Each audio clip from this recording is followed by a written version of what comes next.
প্রিয় শিক্ষার্থী ভাইয়া অথবা আপু, সিএমআই স্কুলের উচ্চতর গণিত দ্বিতীয় পত্র ধারাবাহিক লেকচার ভিডিওর আরও একটি নতুন পর্বে তোমাকে স্বাগতম। সাথে আমি আছি মাহমুদুল হাসান, তোমার অন্যতম একজন শুভাকাঙ্ক্ষী।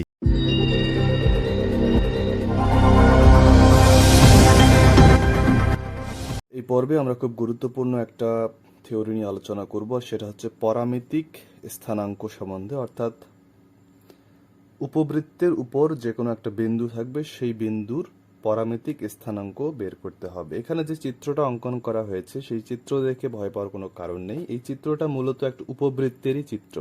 এখানে ইয়েলো কালার যে শেপটা দেখা যাচ্ছে, এটা অবশ্যই একটা উপবৃত্ত।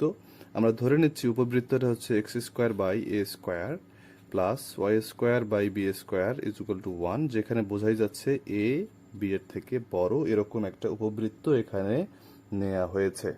তো এই উপবৃত্তের এটা যদি এক্স অক্ষ এবং এটা যদি ওয়াই অক্ষ হয়, তো সেখানে আমরা এখানে একটা বৃত্ত নিয়েছি, যে বৃত্তের ব্যাসার্ধ হচ্ছে এই উপবৃত্তের অর্ধ বৃহৎ অক্ষের সমান। অর্থাৎ বৃহৎ অক্ষটা হচ্ছে টোয়াইস এ পরিমাণ, তার অর্ধেক হচ্ছে এ। এই এ ব্যাসার্ধ নিয়ে একটা বৃত্ত এখানে অঙ্কন করা হয়েছে। তার মানে ও এ ওয়ান আর ও কিউ সমান। ও এ ওয়ান ও কিউ এটা হচ্ছে সমান। আমরা কিউ নিয়েছি বৃত্তের উপর একটা বিন্দু। সেই কিউ থেকে যদি আমরা এই এক্স অক্ষের উপর একটা লম্ব টানি কিউ এন, তাহলে সেটা দেখা যাচ্ছে উপবৃত্তকে পি বিন্দুতে ছেদ করে। তো আমরা এই পি বিন্দুর পরামিতিক স্থানাঙ্কটাই বের করতে চাই। তো এই কিউ বিন্দুটা, বৃত্তের উপর কিউ বিন্দুটা যদি আমরা ও থেকে যোগ করে দিই, ও কিউ রেখাটা এই এক্স অক্ষের সাথে থিটা কোণ উৎপন্ন করে।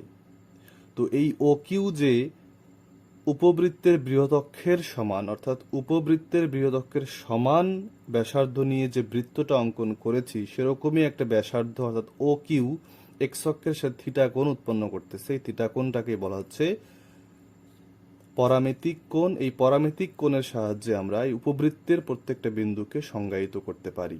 এখন আমরা এই সমকোণী ত্রিভুজ থেকে, অর্থাৎ ও কিউ এন সমকোণী ত্রিভুজ থেকে কি পাই, যে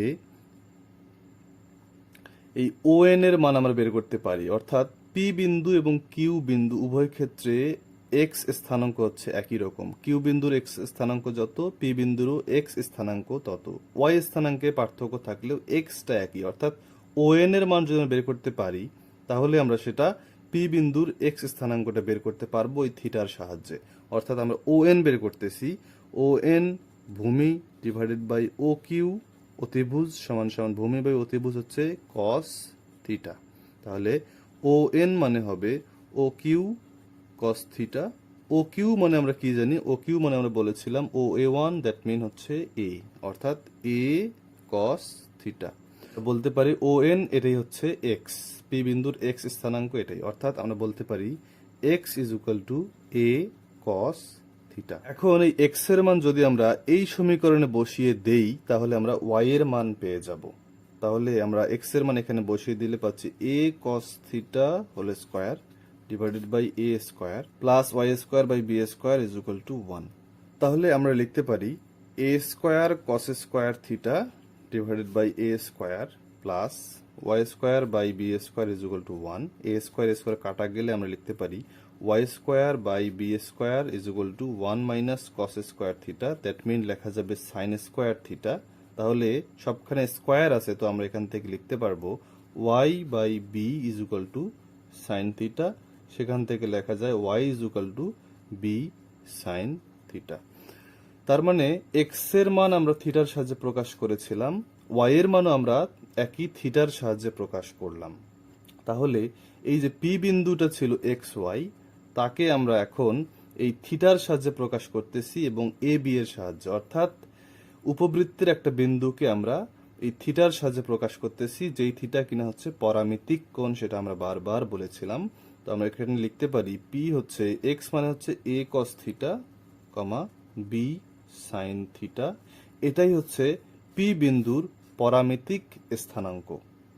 তার মানে একটা উপবৃত্তের কোনো একটা বিন্দুর পরামিতিক স্থানাঙ্ক বললে আমরা সেখানে থিটার মান বের করতে চাইব এবং সেই উপবৃত্তের এ এবং বি মানের সাহায্যে আমরা এই স্থানাঙ্কটা বের করে দেখাবো। তার মানে যে কোনো একটা বিন্দু যদি পি এক্স ওয়াই নেওয়া যায়, তাহলে সেইটা যদি উপবৃত্তের এরকম একটা উপবৃত্তের বিন্দু হয়, তাহলে আমরা সেই উপবৃত্তের এ এবং বি এর মান অবশ্যই জানা থাকবে। সে এ এবং বি এর মানের সাহায্যে শুধুমাত্র থিটা চেঞ্জ হবে যে কোনো বিন্দুর ক্ষেত্রে। এখন আমরা যে সেই পরামিতিক কোণ থিটার মান বের করতে চাই, আমরা দেখলাম যে X is equal to A cos theta এবং Y is equal to B sine theta. তো এখান থেকে আমরা লিখতে পারি যে sine theta is equal to Y divided by B এবং cos theta is equal to লিখতে পারি এক্স ডিভাইডেড বাই এ। তো আমরা যদি এই দুইটা সমীকরণকে জাস্ট ভাগ করে দেই, তাহলে এখানে পাবো tan theta is equal to a y divided by b x. তার মানে থিটা হচ্ছে tan inverse a y by b x. তো যে কোনো একটা বিন্দুর পরামিতিক স্থানাঙ্ক যদি আমরা বের করতে চাই, যে কোনো একটা বিন্দু এক্স ওয়াই যদি হয়, তাহলে তার পরামিতিক স্থানাঙ্ক A cos theta comma B sine theta, এটা সবসময়ই হবে। যে কোনো উপবৃত্তের জন্য সেই এ এবং বি এর মান বসিয়ে আমরা পরামিতিক স্থানাঙ্ক পাবো। তবে চেঞ্জ হবে, আমরা বারবার বলতেছি চেঞ্জ হবে থিটা। সেই থিটার মান আমরা কিভাবে বের করব? এই সূত্রের সাহায্যে, যেখানে এ এবং বি হতেছে উপবৃত্তের এ এবং বি এবং এক্স এবং ওয়াই হতেছে সেই বিন্দুর এক্স এবং ওয়াই। এবার আমরা দেখি যে একটা উপবৃত্ত দেওয়া আছে, তার এরকম বিন্দুগুলোর পরামিতিক স্থানাঙ্ক বের করতে হবে। তো আমরা উপবৃত্তের সমীকরণটা আগে বের করে নেই, সেটা হচ্ছে 25x square plus 16y square is equal two 400। তো আমরা যদি 400 কে দিকে ভাগ করে দেই, তাহলে লিখতে পারি x square by 16 plus y square by 25 is equal to 1। আশা করি ক্যালকুলেশনটা করে এই ফর্মেটে নিয়ে আসতে পারবে।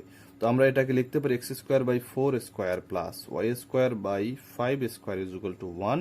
এটা হচ্ছে আমাদের রিকোয়ার্ড উপবৃত্তের ইকুয়েশন, যেখানে a ইজ ইকুয়াল টু হচ্ছে 4, b ইজ ইকুয়াল টু হচ্ছে 5। তার মানে আমরা বলতে পারি b গ্রেটার দেন a। ওকে, এখন আমাকে এরকম যে বিন্দুগুলো আছে প্রত্যেকটা পরামিতিক স্থানাঙ্ক বের করতে হবে। তো যে কোনো বিন্দুই দেওয়া থাক না কেন, এটা হচ্ছে এক্স ওয়াই বিন্দু, প্রত্যেকে হচ্ছে ওই যে পি এক্স ওয়াই বিন্দু।